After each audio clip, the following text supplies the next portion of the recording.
আসসালামু আলাইকুম এভরিওয়ান। আজকে আমরা রান্না করব হচ্ছে রুই মাছ দিয়ে ফুলকপি।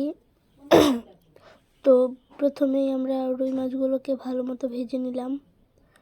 রুই মাছগুলোকে ভাজা শেষ হয়ে গেলে একটা কড়াই দিয়ে দিব। এরপর কড়াই পরিমাণ মতো তেল দিয়ে দিব। এরপর পেঁয়াজ কুচি এবং কাঁচামরিচ কুচি দিয়ে দিব। এইভাবে রুই মাছ দিয়ে ফুলকপি রান্না করলে কিন্তু অনেক বেশি মজা লাগে খেতে। আপনার বাসায় একবার হলে ট্রাই করবেন।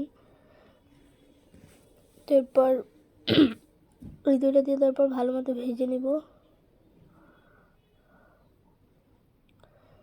তো ভালো মতো ভাজা হয়ে গেলে এর মধ্যে লবণ দিয়ে দিব যেন পেঁয়াজ এবং কাঁচামরিচটা সিদ্ধ হয়ে যায়।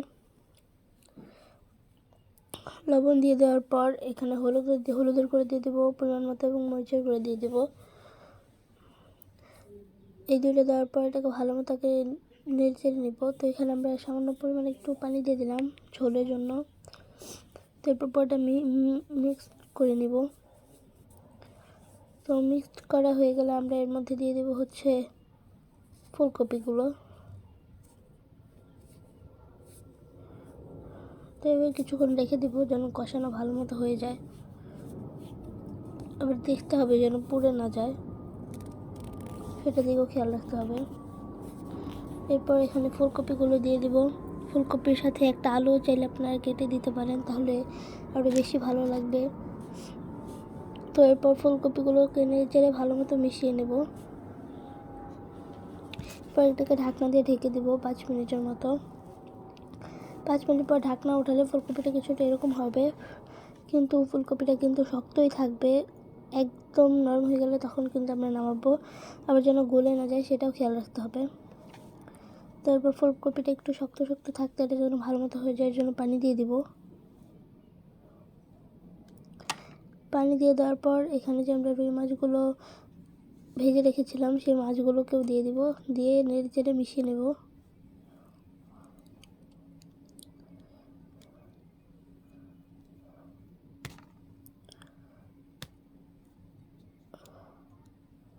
তো মিশানো হয়ে গেলে এটাকে আবার ঢাকনা দিয়ে ঢেকে দেবো 5 মিনিটের মতো। 5 মিনিট পর আবার ঢাকনা উঠিয়ে আবার একটা নাড়াচাড়া দিয়ে নেব।